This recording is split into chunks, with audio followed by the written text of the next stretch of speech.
बिस्मिल्लाहिर्रहमानिर्रहीम नहमदुहु व नुसल्ली अला रसूलिहिल करीम अम्मा बाद।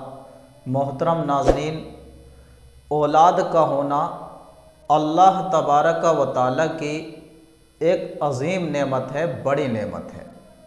और औलाद का नाम रखना भी एक बड़ी नेमत है, नेमत उज़्मा है।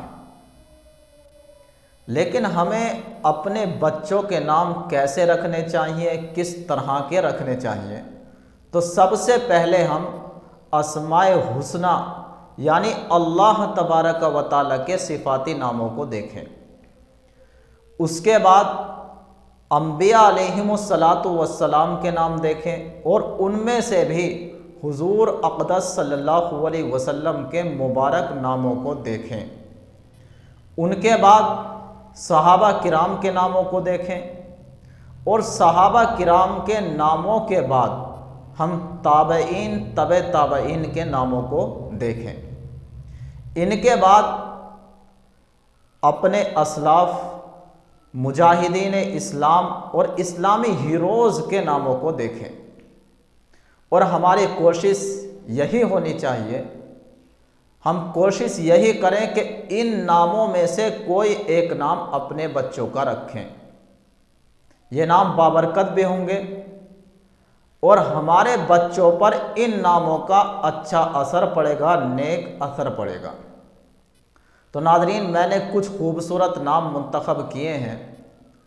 उन नामों में से पहला नाम है गज़नफ़र, जिसका मतलब है दिलेर, बहादुर, मजबूत जिस्म का मालिक।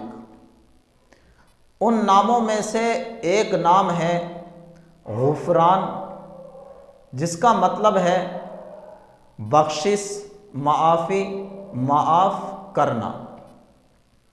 उन नामों में से एक नाम है ज़ाफ़िर, जिसका मतलब है फ़तहमंद, कामयाब।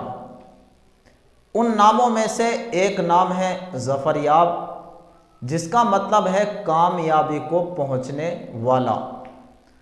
उन नामों में से एक नाम है ज़फ़ीर, जिसका मतलब है हर मकसद में कामयाब होने वाला। उन नामों में से एक नाम है ज़हीर, जिसका मतलब है मददगार, दोस्त। तो नाज़रीन, ये कुछ खूबसूरत नाम थे जो मैंने आपको बतलाए हैं। आप अपने बच्चों के ये नाम रख सकते हैं। नाम भी अच्छे हैं और इनका मतलब भी खूबसूरत है। और वालिदैन की ज़िम्मेदारी यही है कि अपने बच्चों के ऐसे नाम रखें कि जिनका मतलब अच्छा हो, जिनका माना खूबसूरत हो। वस्सलामु अलैकुम व रहमतुल्लाहि व बरकातुहू।